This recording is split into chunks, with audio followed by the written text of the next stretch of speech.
আসসালামু আলাইকুম।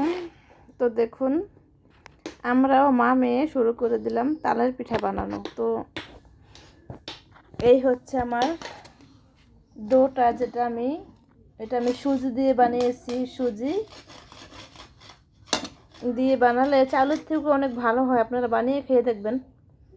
আর এই হচ্ছে আমার সোনা পাখি। তো আমরা কিন্তু ছোটোবেলায় এইভাবেই বসে থাকতাম চুলার সাইডে, আর আমার মা রান্না বান্না করতো। তো সেই দিনটাকে আমি খুবই মিস করি। আই লাভ ইউ মা।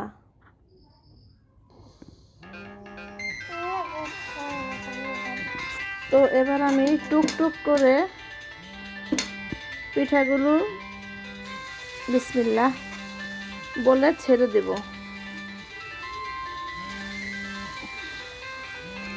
সুজির এই পিঠাটা কিন্তু খেতে দুর্দান্ত স্বাদের হয়। আপনারা সকলেই বানিয়ে খেয়ে দেখবেন, অনেক ভালো লাগবে। তো আমি তো সব সময় চাল দিয়ে পিঠা বানিয়েছি। তো রেখে দাও। তো আমি আজকেই প্রথম বানিয়েছি, আর এর আগেও আমি একদিন বানিয়েছিলাম। সবাই খেয়ে অনেক প্রশংসা করেছিল যে পিঠাটা অনেক মজা হয়েছে। তো এটা কি দিয়ে এত তাড়াতাড়ি বানানো যায়? তো এত তাড়াতাড়ি বানানো যায় একমাত্র সুজি দিয়ে এটাকে তাল দিয়ে চিনি দিয়ে একবারে মেখে এটাকে আধা ঘন্টা রেখে দিবেন রেস্টে। তো আধা ঘন্টা পরে একদম তৈরি হয়ে যাবে আমাদের পিঠাগুলোই ভাজার জন্য।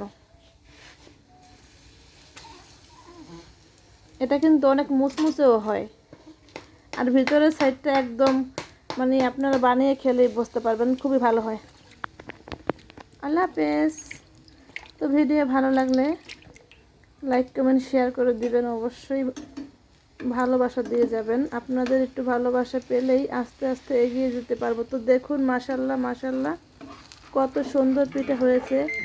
এই ভিডিওতে কিন্তু কোনো রকম এডিটিং নাই, কোনো রকম কাটা ছিঁড়া নাই। তো আপনারা সরাসরি দেখতে পাচ্ছেন, এখানে কোনো টানাটানি করিনি, কোনো কাটা ছিঁড়া করিনি। আমার ভিডিওতে কোনো এডিটিং চলে না, আমি শুধু যেটা করি সামনে ওইটাই, কোনো সব হচ্ছে রিয়েল, কোনো ফেক বলতে কিছু নেই। ঠিক আছে।